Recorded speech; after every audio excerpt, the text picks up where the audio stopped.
let's go. By the way, the meeting is ending at 1 o'clock, 1 hour and 40 minutes. We just got word of that. I think they're in there shaking hands. It doesn't look like they're going to address the press at all. I would assume, as far as she said there was preconditions, here comes the president right now. Let's see if we pick up the audio.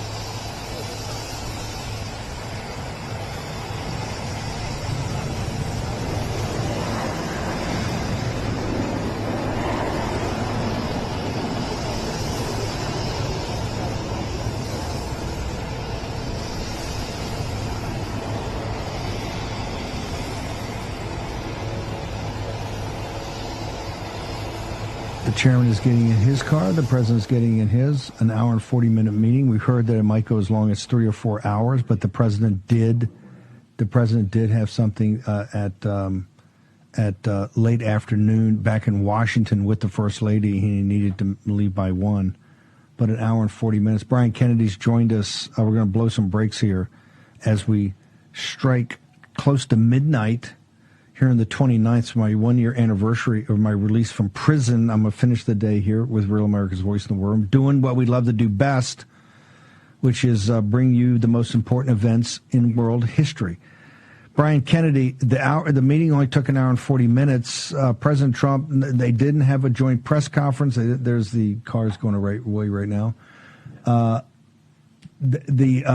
They didn't have a joint press conference. They didn't even come back to the flags and shake and take anything from the media or even make a joint statement at the end. Your assessment, sir? Well, great to be with you, Steve. The whole meeting started off in kind of a strange way when Xi Jinping said China has this view of a world where they're successful and President Trump is also making America great again. That is an absolute lie. He knew it. So he started with a fabrication because they want a world where they're the dominant power. They want a world where they're the manufacturing base of the world. President Trump, on the other hand, wants a world where we can manufacture things here in the United States for the good of the American people. Xi Jinping wants a world that is, in America really, I think, that is perfect for the tech bros. President Trump wants a world that's good for the American worker, and those two things are not compatible right now. And so Xi Jinping, we worry about somehow that Xi Jinping might lose face. President Trump has face too. So you insult President Trump when you do that. They started COVID. They have 200,000 men of military age. They have, brought over to the United States during the Biden administration that are causing all sorts of nefarious behavior. They run bioweapons labs secretly in the United States.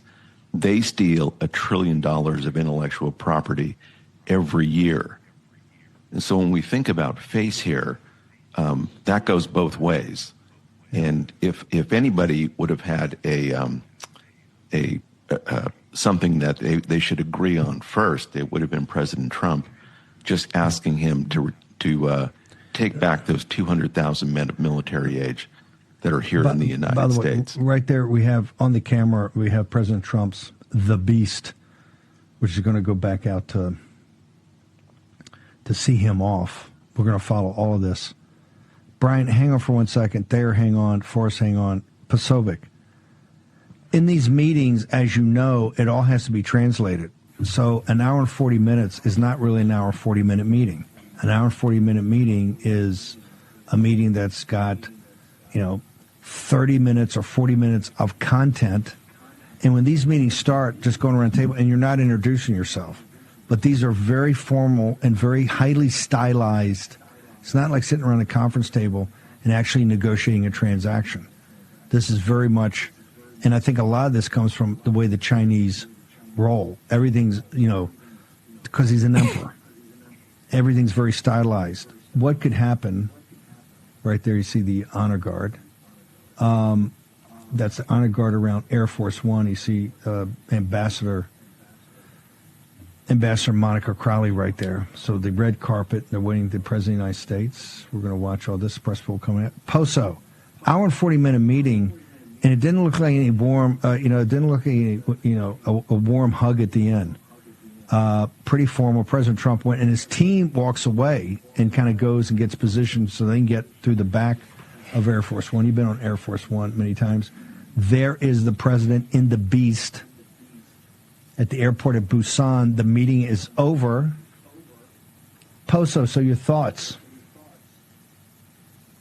Well, Steve, I think this means we're going to get a very focused meeting, whatever we had here, a very focused agenda. This is not something that got into wide-ranging topics. A lot of people asking, was Taiwan going to be broached? Was perhaps Russia, the question of the Russia-Ukraine war, going to be broached? I don't think that probably came up at this point.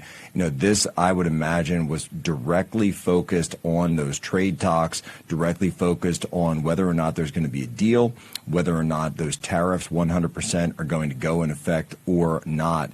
And of course, you're not seeing the same level of, for example, you don't see him riding around in the Beast with Xi Jinping. You don't see the meeting of the two of them going together like you even saw with Putin, like we saw at the Anchorage Accords that took place a couple of months ago. So, that level of camaraderie, that level of warmth, it's just not there, whether it's not reciprocated from Xi or if it's President Trump saying, look, we're walking away from something, we'll see. But at this point, it's really going to come down to, will the Chinese Communist Party agree to drop their barriers to entry for U.S. manufacturers and U.S. goods to come into China? If they're not going to do so, then quite frankly, the tariffs need to go on and the tariffs need to be ratcheted up, because the PRC is totally dependent on trade with the United States, the golden market of the United States, as you were saying earlier tonight. So if they don't have the ability to export out, they are the ones who will wither from this, not us.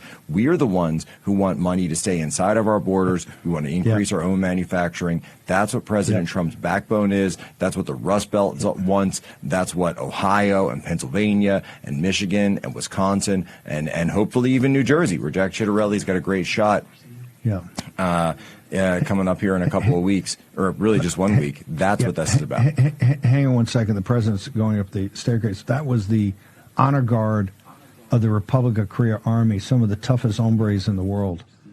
So the president's going up. It's just going to be the president. The rest of the cabinet is going to go through the back entrance. Some of the fact, I think, will actually stay. Scott Bessent's going to stay. I think Lutnick's going to stay. We had Jameson Greer was at the table next to Lutnick. Ambassador Perdue is the president of the United States.